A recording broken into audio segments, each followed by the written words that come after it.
Hello everyone. हमारी पिछली classes में हमारा परिसंचरण या परिवहन तंत्र ख़त्म हो चुका है। अगर आपको उसको लेके कोई भी डाउट हो या किसी भी क्वेश्चन कोई आपको नहीं आ रहा तो आप नीचे कमेंट बॉक्स में डाल सकते हैं। साथ ही अगर आपको हमारा टॉपिक पसंद आया है तो हमारे वीडियोस को लाइक, शेयर और चैनल को सब्सक्राइब करें।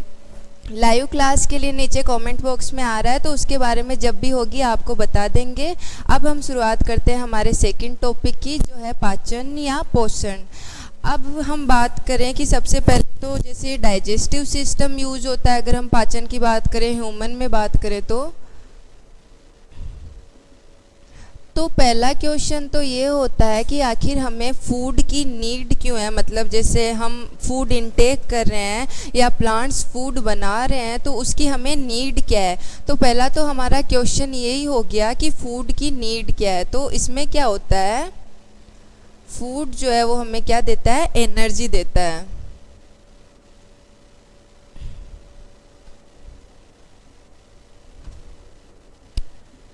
जब हमने परिसंचरण तंत्र पढ़ा था तो उसमें हमने देखा कि जो ग्लूकोज होता है वो हमारी सेल्स में क्या करता है, टूटता है और क्या देता है, एटीपी देता है। तो इसका मतलब हमने जब ग्लूकोज या स्टार्च को अपने शरीर में लिया या हमने फूड के रूप में खाया तब जाके वो बाद में बदला ग्लूकोज में, और ग्लूकोज में बदलने के बाद में क्या हुआ, मेटाबॉलिज्म में या सेल मेटाबॉलिज्म में वो यूज हुआ और उससे क्या निकली, एनर्जी। तो हमारा हम फूड ले क्यों रहे हैं, उसका क्या मतलब है कि हम क्या ले रहे हैं, ऊर्जा ले रहे हैं हमारी बॉडी के लिए। अब ये ऊर्जा मेन तो हमारे समस्थापन में काम आती है। अब हम कहें कि समस्थापन क्या होता है, तो जैसे हमने परिसंचरण में पढ़ा कि हम जो है हमारी बॉडी का टेम्परेचर है उसको मेंटेन रखते हैं, तो वो भी एक तरीके से मतलब हमारे शरीर की जो सारी क्रियाएं होती हैं ना उनको एक लिमिट में या जैसे वो होनी चाहिए उस तरीके से बनाए रखने को क्या कहते हैं हम, समस्थापन। तो वो कब होगा, जब हमें क्या मिलेगी, एनर्जी। और एनर्जी कब मिलेगी, जब हम क्या लेंगे, फूड लेंगे। अब उसके अलावा हम अगर इसका कार्य देखना चाहें तो ये हमारी बॉडी की जो लगातार ग्रोथ होती है ना उसमें ये वर्क करता है। या उसके अलावा हम कहें कि जैसे टिश्यूज़ होते हैं उनके बनने में, उनके रिपेयर होने में ये वर्क करता है। तो हम अगला पॉइंट क्या लिख लेंगे, बॉडी ग्रोथ या शरीर वृद्धि। और दूसरा हम क्या लिख देंगे, टिश्यू रिपेयर। तो ये तो हमारे फूड के जो काम हो गए या उत्तक मरम्मत। अगर हम फूड नहीं लेंगे तो ना हमें एनर्जी मिल सकती है, हम कोई वर्क नहीं कर सकते, हमारे शरीर की ग्रोथ उतनी अच्छी नहीं रहेगी और हमारे जो उत्तक मरम्मत है यानी कहीं टूट फूट हो गई तो उसको सही होने में क्या लगेगा, टाइम ज़्यादा लगेगा। अब ये तो हमने कह दिया कि हम ये फूड ले क्यों रहे हैं। अब आगे इससे बात करें तो क्या होता है, जो हमारा पोषण होता है ना या फूड लेने का तरीका वो अलग अलग प्रकार का होता है। तो उसको हम अगला टॉपिक हमारा देखेंगे, पोषण के प्रकार।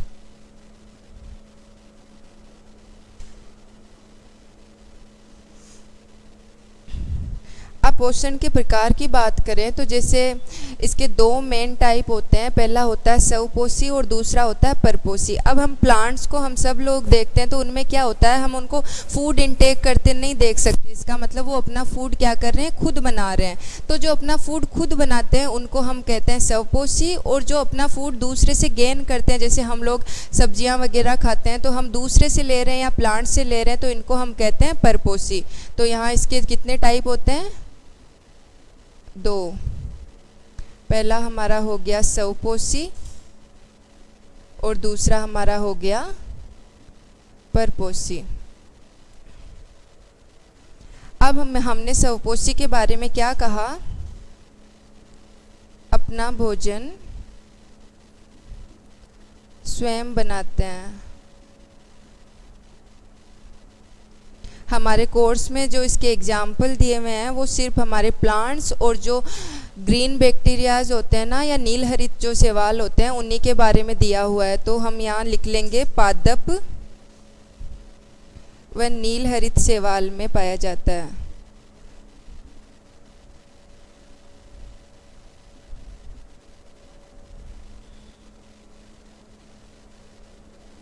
इसका नाम ही सिर्फ नील हरित शैवाल है। अगर हम इसे देखें तो ये क्या होता है, बैक्टीरिया होता है। अब ये तो हमने देख लिया कि स्वपोषी पोषण होता क्या है। हम खुद अपना खाना खुद बना रहे हैं और ये पाया किस में जाता है, फर्स्ट हमारा प्लांट्स में और दूसरा हमारा पाया जाता है नीलहरित शैवाल में। अब अगर हम इन दोनों की बात करें जो हमारे कोर्स में है, तो इनमें क्या होता है, इसके लिए क्या यूज होता है, सूर्य के प्रकाश की उपस्थिति में होता है ना, सूर्य की ऊर्जा को रूपांतरित किया जाता है।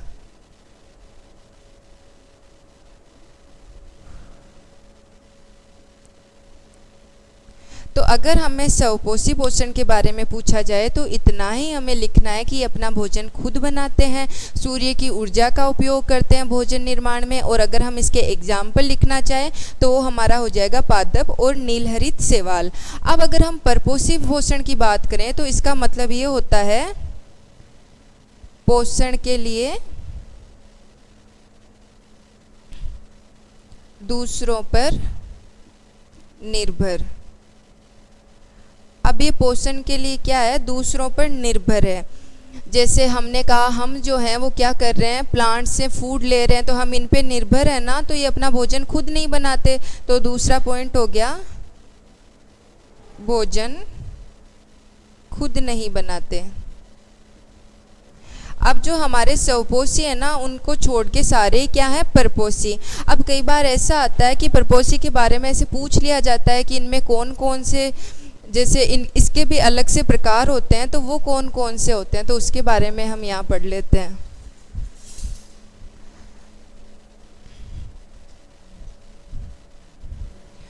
परपोषी के जो मेन प्रकार होते हैं, जैसे इसके नाम में ही आ गया, पर यानी दूसरा, पोषी यानी पोषण, मतलब ये क्या कर रहा है, दूसरों से पोषण ले रहा है। तो पहला तो हम यहाँ लिख लेते हैं। अब अगर हम इसके प्रकार की बात करें या इसमें अलग अलग तरीके से पोषण कैसे होता है, तो सबसे पहले इसमें आता है परभक्षी, उसके बाद में आता है परजीवी, और उसके बाद में आता है मृतोपजीवी, और लास्ट में आता है हमारा सहजीवी। ये इसके क्या है, मेन टाइप है कि ये इसमें जैसे कैसे इन्हें डिवाइड करें, तो इनका क्या होता है, पोषण लेने का तरीका अलग होता है। ये किसी और पे डिपेंड करते हैं, फिर भी क्या होता है, इनका पोषण लेने का तरीका अलग होता है। उसको हम देखते हैं कि कैसे अलग होता है। अगर हम परभक्षी की बात करें तो जब हम शेर को देखते हैं तो वो क्या करता है, सीधा किसी दूसरे जानवर को खा जाता है। तो मतलब वो सीधा उसको मार के खा रहा है, तो उस टाइप को हम क्या कहते हैं, परभक्षी कहते हैं।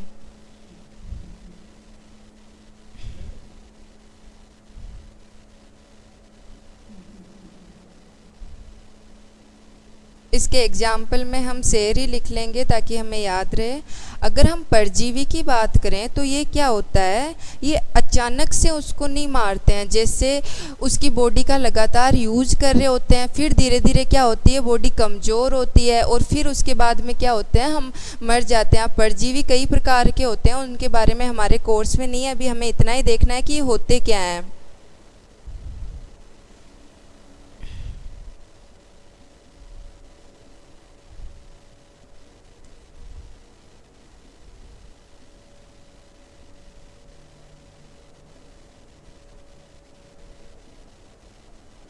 और क्या करते हैं, लंबे समय तक पोषण लेते हैं।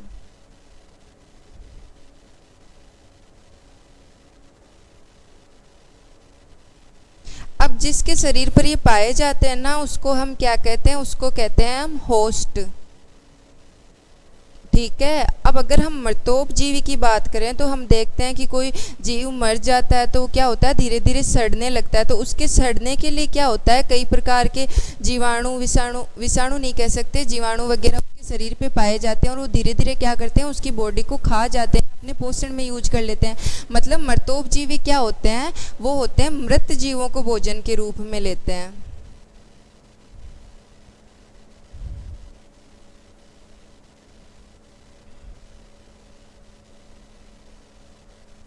अब अगर हम सहजीवी की बात करें तो सहजीवी और परजीवी में अंतर ये होता है कि जैसे परजीवी जो होता है वो किसी पे रह रहा है, अब उसके शरीर को क्या करेगा, वो धीरे धीरे कमज़ोर कर देगा, यानी उसको नुकसान पहुंचा रहा है। वहीं अगर हम सहजीवी की बात करें तो ये किसी के साथ रहता है लेकिन उसको कोई नुकसान नहीं पहुंचाता, मतलब उसके साथ इसका जीवन चलता है लेकिन फिर भी ये कभी उसको मारता नहीं। ये दोनों एक दूसरे पे क्या करते हैं, डिपेंड करते हैं। इसका एक एग्जाम्पल मैं आपको बताऊंगी। साथ साथ पोषण और दूसरा हो गया हमारा होस्ट को कोई नुकसान नहीं।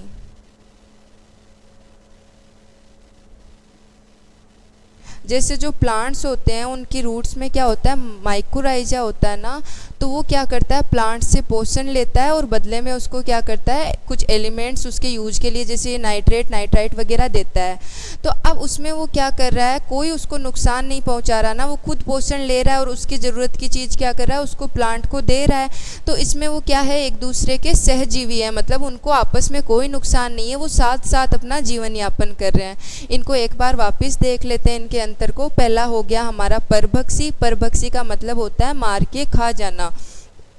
दूसरा होता है हमारा परजीवी, इसमें क्या करते हैं, अचानक से नहीं मारते हैं, धीरे धीरे उससे पोषण लेते हैं और उसके शरीर को क्या करते हैं, कमज़ोर करते हैं। अगले की अगर हम मृतोपजीवी की बात करें तो ये क्या होता है, मृत या सड़ी गली चीज़ों पे पाया जाता है, यानी जो डेड बॉडी है उन पे पाए जाते हैं और उनसे पोषण लेते हैं। लास्ट हमारा सहजीवी है, मतलब इनका जीवन साथ साथ चलता है, एक दूसरे पे डिपेंड करते हैं, एक दूसरे की हेल्प करते हैं, इसमें कोई भी एक दूसरे को नुकसान नहीं पहुँचाता है। तो ये तो हमारे पोषण के पूरे प्रकार कंप्लीट हो चुके हैं। अब उसके बाद में हम शुरुआत करेंगे हमारे स्वपोषी पोषण की।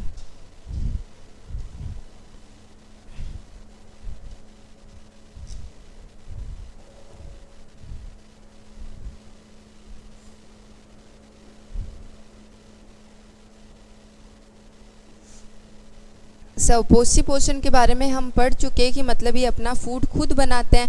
तो हम यहाँ जो पढ़ेंगे वो होगा हमारे प्लांट्स के बारे में। तो इसकी बेसिक नॉलेज तो हम ले चुके हैं कि अपना भोजन खुद बनाते हैं और प्लांट्स में पाए जाते हैं। अब उसके बाद में हमें सीधा इसकी प्रोसेस पे चलना है कि ये होता कैसे है। तो प्रोसेस पे चलने से पहले हम देख लेते हैं कि इस पोषण में जो काम आने वाली चीज़ें होती है वो कौन कौन सी होती है। तो उसमें पहला हमारा क्या होगा, सूर्य का प्रकाश। दूसरा हमारा होगा क्लोरोफिल। तीसरा हमारा होगा H2O और लास्ट हमारा होगा CO2। तो ये सब चीज़ें हमें किस लिए चाहिए होती है, स्वपोषी पोषण के लिए। अब सूर्य का प्रकाश तो जब दिन में प्रकाश रहेगा उस टाइम हमें मिल ही जाएगा। अगर हम क्लोरोफिल की बात करें तो जो हमारे पत्ती का ग्रीन पार्ट होता है ना, वो क्लोरोप्लास्ट की वजह से होता है और उसके अंदर क्या पिगमेंट पाया जाता है, क्लोरोफिल पाया जाता है। तो यहाँ हम लिख लेंगे पत्तियों के अंदर क्लोरोप्लास्ट में पाया जाता है। अब अगर हम H2O की बात करें और CO2 की बात करें तो ये दोनों प्रोवाइड करने वाली एक ही चीज़ होती है, वो होते हैं हमारे रंध्र। अब H2O कैसे प्रोवाइड कर रहे हैं ये तो हमने परिसंचरण में पढ़ लिया, क्योंकि रंध्र दिन में ओपन हो जाते हैं और जाइलम से क्या आ जाता है, पानी और मिनरल्स ऊपर जाते हैं। तो अगर ये रंध्र ओपन ही ना हो तो पानी ऊपर कहाँ से पहुँचे, तो इसका मतलब रंध्र हेल्प कर रहे हैं किसमें, हमारे जल को आने में। अब रही बात CO2 की, तो हमने नहीं पढ़ा था कि रंध्र CO2 में कैसे हेल्प करते हैं। तो अगर हम इसकी क्रियाविधि आगे पढ़ेंगे तो उसके साथ मैं आपको बता दूंगी। अब इसकी क्रियाविधि की शुरुआत जैसे हमारी NCERT है उसमें तो क्या है, सीधा सीधा 3 स्टेप में दिया हुआ है, तो वो तो आप NCERT में से याद कर लोगे। मैं इसको अलग स्टेप्स में बताऊंगी, मतलब ये प्रोसेस कैसे चलती है। तो उसमें NCERT में क्या है, रंध्र बाद में दिया हुआ है और ऊपर पहले प्रोसेस दी हुई है। तो मैं पहले रंध्र के बारे में बताऊँगी, उसके बाद मैं आपको प्रोसेस के बारे में बताऊँगी। जैसे ये डायग्राम ऐसा कुछ दिया हुआ है हमारी NCERT में। ये तो हमारी क्या है, क्लोरोप्लास्ट सेल है। क्लोरोप्लास्ट सेल ऑर्गन है। उसके बाद में क्या होता है, यहाँ कुछ सेल्स पाई जाती है। और जो नीचे होते हैं ना, यहाँ पे क्या होते हैं, हमारे रंध्र पाए जाते हैं। ये हमारे रंध्र हो गए। अब इस प्रोसेस की शुरुआत कैसे होती है कि जैसे सूर्य का क्या आया, प्रकाश आया।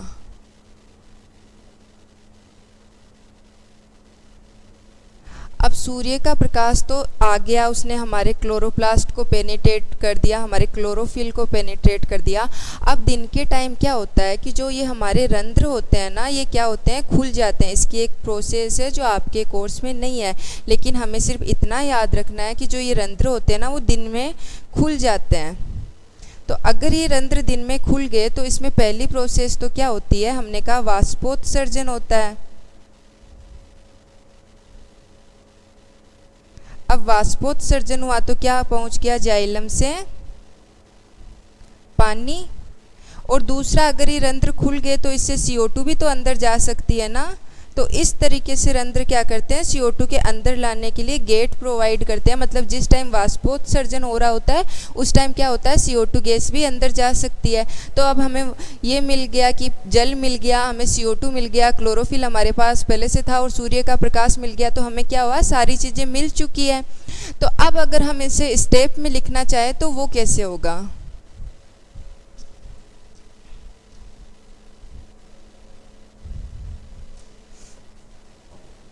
फर्स्ट क्या हुआ, क्लोरोफिल सूर्य के प्रकाश को ग्रहण करता है। अगर हम दूसरे पॉइंट की बात करें तो क्या होगा, रंध्र खुल जाते हैं, वह CO2 अंदर प्रवेश करती है।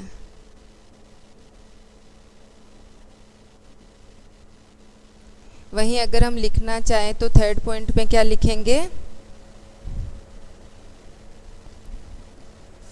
वाष्पोत्सर्जन की सहायता से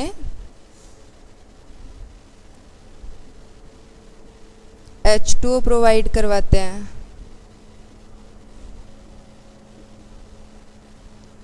अब उसके आगे का स्टेप क्या होगा, ये हमारी जो प्रकाश संश्लेषण की रिएक्शन है वो भी होती है। इसमें क्या होता है, जैसे CO2 आ चुकी है, हमारा जल आ चुका है, उससे क्या होगा, ग्लूकोज का निर्माण होगा। ये हमारी रिएक्शन होगी। अब हम कहें कि जैसे कई बार अगर हमारे अति लघुत्तरात्मक क्वेश्चन है तो उसमें ये भी पूछ लिया जाता है कि जो हमारी ऑक्सीजन है ना वो कहाँ से आ रही है।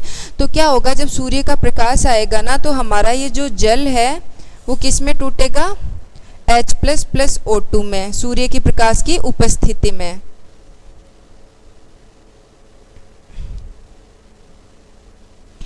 अब अगर ये H+ और O2 में टूटा तो क्या होगा, हमारा जो CO2 है ना उसका क्या होगा, अपचयन होगा।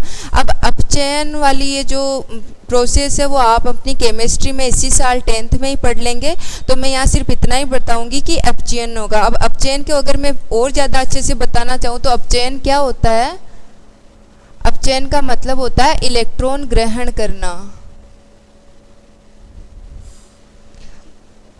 अब यहाँ क्या होगा, हमारे CO2 का क्या हुआ, अपचयन हुआ और वो किस में बदल गई, ग्लूकोज में बदल गई। वहीं अगर हम देखें कि जब हमारा जल टूट रहा है तो अगर ये ऑक्सीजन, आने वाली ऑक्सीजन है वो कहाँ से आएगी, हमारे जल से आएगी। तो ये हमारी सारी प्रोसेस होती है फूड बनने की, मतलब कैसे हमारा ग्लूकोज बना। अब हमारा ग्लूकोज बन चुका है तो ये क्या होगा, स्टार्च में कन्वर्ट, वो पहले सुक्रोज में कन्वर्ट हो जाएगा, उसके बाद में लास्ट में स्टार्च के रूप में स्टोर होगा। वो मैं आपको परिसंचरण तंत्र में बता चुकी हूँ। तो यहाँ पर यही इसकी प्रोसेस है कि पहले सूर्य का प्रकाश आएगा, फिर CO2 और जल आएगा, फिर हमारी ये जो प्रोसेस है वो कंप्लीट होगी और इसको हम क्या कहते हैं, अपचयन कहते हैं। अगर इस प्रोसेस के बारे में आप अपने केमिस्ट्री के टीचर से पूछेंगे तो वो आपको और अच्छे से समझा देंगे या पूरा समझा देंगे। तो ये तो हमारा हो गया कि हमने क्या बना लिया, फूड बना लिया। अब हम पढ़ेंगे जैसे रंध्र जो होते हैं ना, फूड दिन में ही बनता है, या फिर हम कहें कि जैसे सूर्य का प्रकाश जरूरी है इसलिए दिन में बनता है। लेकिन कई बार प्लांट्स ऐसे होते हैं ना कि जैसे मरुस्थलीय जो पादप होते हैं ना, उनमें क्या होता है, धूप बहुत ज़्यादा तेज रहती है। अगर उनमें दिन में रंध्र खुले रहे तो क्या होगा, उनमें ज़्यादा वो H2O बाहर निकल जाएगा, और उनमें तो पहले से ही कम है, तो क्या होता है, उनके रंध्र क्या होते हैं, रात को खुलते हैं। तो रात को रंध्र खुले हैं, इसका मतलब उनको CO2 तो मिल रही है, तो उनकी जो आधी प्रोसेस है वो रात को ख़त्म होती है। फिर सूर्य का प्रकाश आता है दिन में, तो आधी प्रोसेस कहाँ ख़त्म होती है, दिन में ख़त्म होती है। तो इसलिए उनकी जो ये पोषण की या जो ग्लूकोज बनाने की प्रोसेस होती है वो क्या होती है, 2 स्टेप में कंप्लीट होती है। तो मैं यहाँ लिख दूँगी, मरुस्थलीय पादप में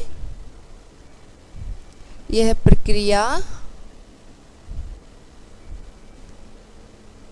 2 भागों में संपन्न होती है।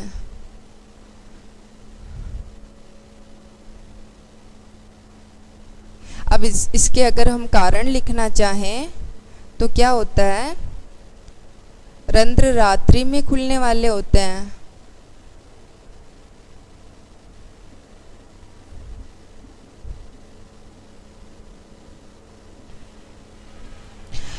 अब रंध्र रात्रि में खुल गए मतलब हमें क्या मिल गई, CO2 मिल गई। तो हम क्या कर सकते हैं, थोड़ी बहुत प्रोसेस तो कंप्लीट कर सकते हैं ना। लेकिन वहीं हमने देखा कि सूर्य के प्रकाश के बिना, जब नाम में फोटोसिंथेसिस या प्रकाश संश्लेषण है, तो बिना सूर्य के तो ये कंप्लीट नहीं हो सकता ना। तो आधी प्रक्रिया कब हो जाएगी हमारी, रात को होगी।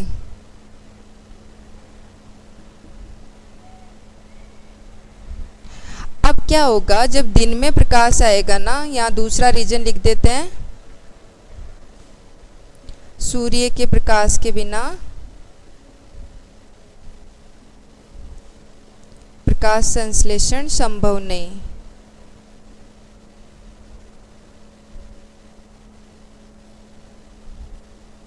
अब क्या होगा, ये आधी प्रोसेस कंप्लीट हो चुकी, और उसके बाद में क्या आएगा, दिन में सूर्य का प्रकाश। अब अगर दिन में सूर्य का प्रकाश आया मतलब क्या हो गया, फोटोसिंथेसिस कंप्लीट।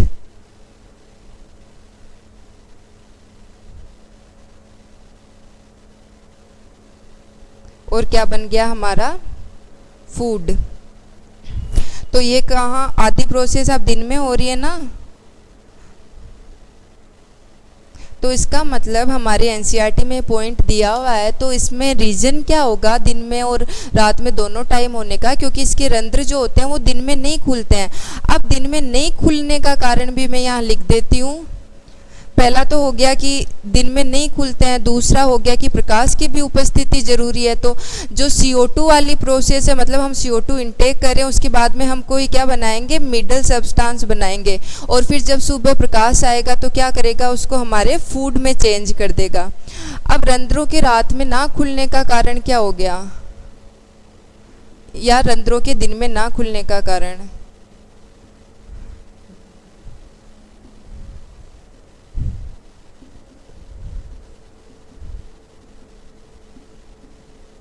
पानी की कमी होती है इनमें। अगर दिन में खुले तो क्या होगा, वाष्पोत्सर्जन ज़्यादा होगा। पहले से इनमें पानी होता है, फिर वाष्पोत्सर्जन भी हो गया। तो अब मरुस्थलीय प्लांट्स का तो सबको ही पता है पानी की कमी भी रहती है, तो अगर ज़्यादा वाष्पोत्सर्जन हो गया तो प्लांट्स फिर क्या होते हैं, डेड हो जाते हैं। तो इसके लिए क्या होता है, रंध्र एक तो गहरे गर्तों में पाए जाते हैं,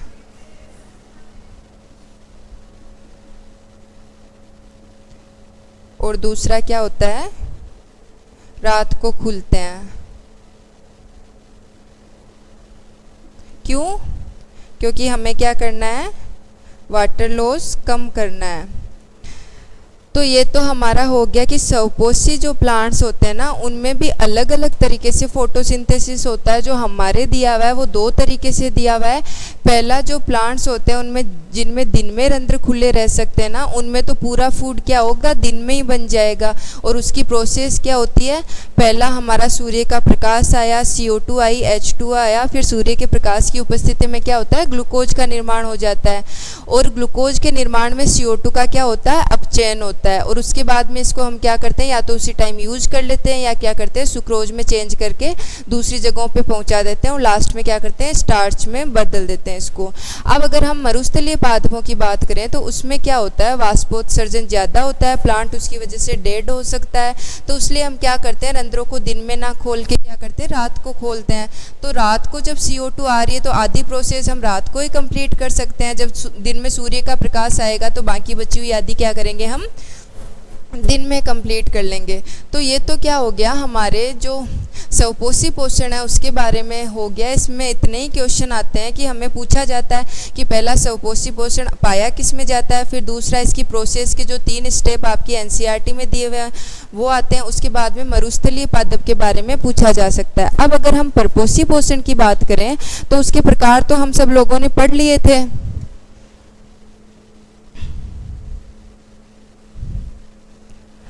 प्रकार पढ़ने के बाद में क्या है कि जैसे इसमें क्या दो अलग से दिए हुए हैं, जैसे अमीबा और पैरामीशियम जो एक कोशिकीय जीव है, उनमें परपोषी पोषण कैसे होता है उसकी प्रोसेस के बारे में दिया हुआ है।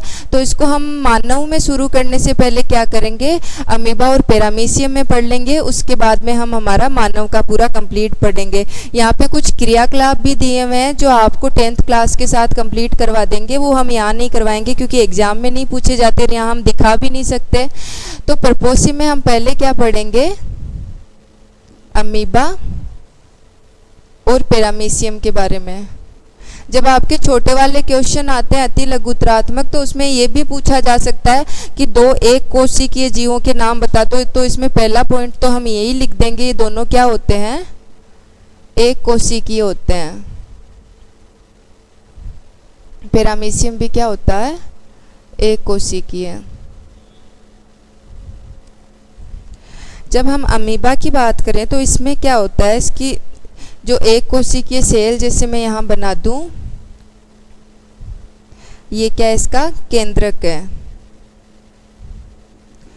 अब अमीबा का फूड इनटेक का तरीका क्या होता है कि जैसे इसमें कोई भी विशेष संरचना या पाचन तंत्र जैसा इसमें कुछ भी नहीं पाया जाता है। इसमें क्या होगा, जब बाहर कोई ऐसे फूड आया तो ये क्या करेगा, अपनी झिल्ली के साइज में ही चेंज कर लेगा और उस फूड को क्या करेगा, झिल्ली के अंदर लेने की कोशिश करेगा। जैसे पहला स्टेप हो गया इसमें फूड आना। अब ये पहले प्रोसेस में बता देती हूँ, जैसे बाहर से कोई फूड आया और इसकी झिल्ली के पास आया तो ये क्या करेगा, अपनी झिल्ली के साइज में चेंज करेगा और फिर उस फूड को अपनी झिल्ली के अंदर ले लेगा। मतलब अब वो क्या हो चुका है, इसकी बॉडी के अंदर आ चुका है। फिर उसमें डाइजेस्टिव एंजाइम्स मिलाए जाएंगे, मतलब जिस गुहा के अंदर वो आया ना उसमें उसको डाइजेस्ट कर दिया जाएगा। और अगर उसके वेस्ट मटेरियल है तो वो इसके जीव द्रव्य में फैल जाएंगे और इसकी जो ये मेम्ब्रेन होती है उसी से बाहर चले जाएंगे। मतलब इसको किसी पाचन तंत्र की कोई आवश्यकता नहीं होती है। तो अब इसको हम स्टेप्स में कैसे लिखेंगे, पहला हमारा फूड आया, सेकंड क्या होगा, ये हमने फूड को बॉडी के अंदर लिया,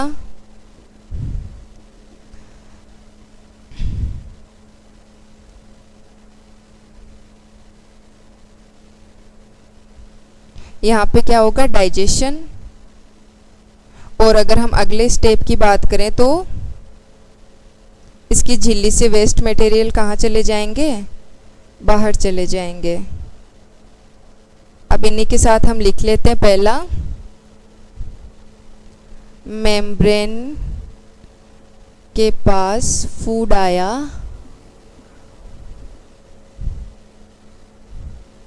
मेम्ब्रेन में बदलाव कर सकता है। इसने बदला ना इसकी शेप को, यहाँ पे जो इसकी रियल शेप है उससे क्या किया, इसने मेम्ब्रेन को चेंज किया। अब उससे क्या हुआ, फूड कहाँ गया, इनटेक किया या बॉडी के अंदर लिया। मतलब शरीर के अंदर अब ये फूड जा चुका है, इसने उसे अपनी मेम्ब्रेन के अंदर पैक कर लिया है। अब जो हमारी जो मेम्ब्रेन के अंदर पैक हो चुका है वहीं पे क्या हो जाएगा, इसका डाइजेशन हो जाएगा। उसमें क्या कर दिया जाएगा, डाइजेस्टिव एंजाइम्स डाल दिए जाएंगे। अब लास्ट स्टेप क्या होता है कि जब वेस्ट मटेरियल होते हैं वो सीधे इसके जीवद्रव्य में चले जाते हैं और इसकी जो झिल्ली होती है उससे बाहर चले जाते हैं। अब अगर हम यहाँ बात करें कि पहला तो ये हमने कहा यूनिसेलुलर है या एक कोशिकीय है, उसमें भी जब ये अपनी कोशिका के अंदर फूड लेके फिर उसका डाइजेशन कर रहा है तो इसमें कैसा पाचन है, अंतः कोशिकीय हुआ ना। अंतः का मतलब होता है अंदर और कोशिका का तो कोशिका होता ही है, तो इसलिए इसमें पाचन का क्या प्रकार होता है,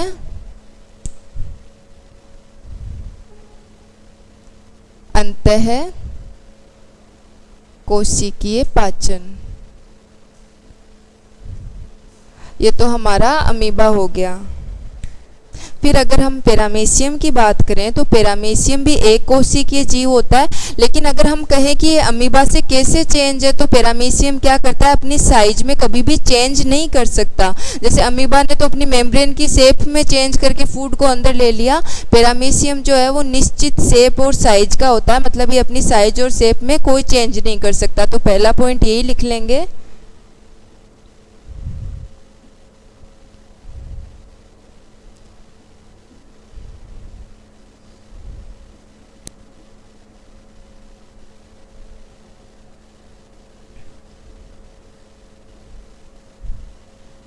अब अगर इसमें साइज और शेप चेंज नहीं हो सकता, एक कोशिकीय जीव है, इसमें कोई डाइजेशन सिस्टम भी नहीं पाया जाता, मतलब हमारी तरह ये ऐसे हाथ से उठा के नहीं खा सकता, तो आखिर इसमें ऐसा क्या अलग होता है कि अपने फूड को अपनी बॉडी के अंदर ले सके।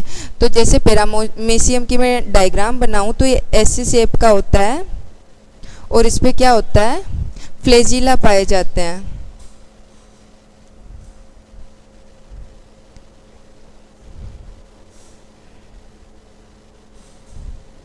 ये ऐसे समझने के लिए रफ डायग्राम है। तो इस संरचना को हम क्या कहते हैं, इसको हम कहते हैं फ्लैजिला। अब ये कैसे वर्क करती है, जैसे बाहर से कोई फूड इसके पास आया ना तो ये क्या करते हैं, उस फूड पे फ्लैजिला क्या करता है, उसको अटैच होता है और उसको क्या करता है, इसके मुख से इसके शरीर के अंदर डाल देता है। अब अगर इसने इसके मुख से शरीर के अंदर डाल लिया तो इसने क्या, इसको भोजन मिल चुका। अब ये भी क्या करेगा, इसका इंटरसेलुलर डाइजेशन करेगा। इसमें इसकी तरह वैक्यूल नहीं बनती है, इसमें सीधा फूड हमारे फ्लैजिला की सहायता से अंदर जाता है और फिर उसका डाइजेशन हो जाता है। अब अगर ये यूनिसेलुलर है तो इसमें भी कोई विशेष डाइजेस्टिव सिस्टम नहीं पाया जाता है, अंतः कोशिकीय डाइजेशन ही इसमें होता है। तो अगर हम इसे स्टेप्स में लिखें तो क्या होगा, फूड मेम्ब्रेन के पास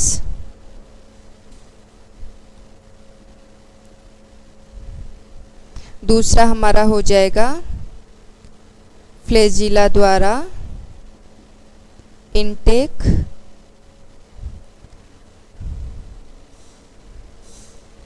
फूड मुख में प्रवेश या मुख को हम गलेट भी कहते हैं,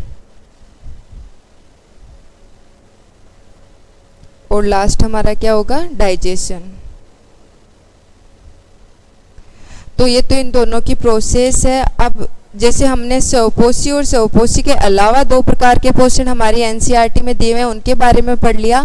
अगर मैं शुरू से आपको इसको शॉर्ट में करके बताना चाहूँ तो पोषण मेनली कितने टाइप के होते हैं, दो टाइप के। पहला होता है हमारा स्वपोषी, दूसरा होता है हमारा परपोषी। अब स्वपोषी पोषण में क्या होता है कि फूड खुद को बनाना पड़ता है। अब इसमें क्वेश्चन टाइप क्या होते हैं, तो पहला तो हमसे यही पूछ लिया जाता है कि प्लांट्स में जैसे स्वपोषी पोषण पाया किस में जाता है, तो उसका हम दे सकते हैं कि ये प्लांट्स में पाया जाता है और नीलहरित शैवाल में पाया जाता है। फिर दूसरा क्वेश्चन बनता है कि इसमें क्या क्या संरचनाएं हमको चाहिए होती है, क्या क्या चीज़ें हमको चाहिए होती है, अवयव कह सकते हैं, तो वो हमने पढ़ लिए हैं क्या क्या चाहिए होता है। उसके बाद में इसकी प्रोसेस क्या होती है, तो हमें सनलाइट चाहिए। जब CO2 और H2 दोनों हमें मिल जाएंगे तो हम क्या करेंगे, CO2 का अपचयन करेंगे और उसे ग्लूकोज में चेंज करेंगे। अब ग्लूकोज आगे अगर उसे दूसरी जगह तक जाना है तो सुक्रोज में चेंज हो जाएगी और लास्ट में कहाँ, स्टार्च में चेंज हो जाएगी। उसके बाद में ये तो इसकी पूरी प्रक्रिया हो गई कि हमने क्या किया है स्वपोषी पोषण में। अब अगर हम परपोषी पोषण की बात करें तो उसके भी अलग अलग टाइप होते हैं। परभक्षी हो गया, परजीवी हो गया, सहजीवी हो गया, मृतोपजीवी हो गया। उनके कार्य के बारे में नहीं तो उनके टाइप के बारे में तो आपसे क्वेश्चन पूछा ही जा सकता है कि जो परपोषी पोषण होता है उसके कितने प्रकार होते हैं। और अगर हम शुरुआत करें परपोषी पोषण की तो हमें सीधा मानव वाला नहीं दिया हुआ है, उससे पहले हमें 2 एक कोशिकीय जीवों के एग्जाम्पल दिए हुए हैं। पहला है हमारा अमीबा, दूसरा होता है हमारा पैरामीशियम। अब इनमें प्रोसेस थोड़ी सी एक दूसरे से अलग है, हालांकि इनमें अंतःकोशिकीय पाचन नहीं पाया जाता है, कोई डाइजेस्टिव सिस्टम नहीं पाया जाता, लेकिन फिर भी अमीबा जो होता है वो अपनी झिल्ली में बदलाव करके फूड को अंदर लेता है, वहीं जो पैरामीशियम होता है वो फ्लैजिला की सहायता से फूड को अंदर लेता है। बाकी अंतःकोशिकीय डाइजेशन ही होगा और वेस्ट मटेरियल के लिए कोई अलग से संरचना नहीं होगी, एक कोशिकीय जीवों में नहीं होती है। अब यहाँ तक तो हमारा कंप्लीट हो चुका है, कल से हम मानव पोषण की शुरुआत करेंगे। आज के लिए इतना ही, थैंक यू।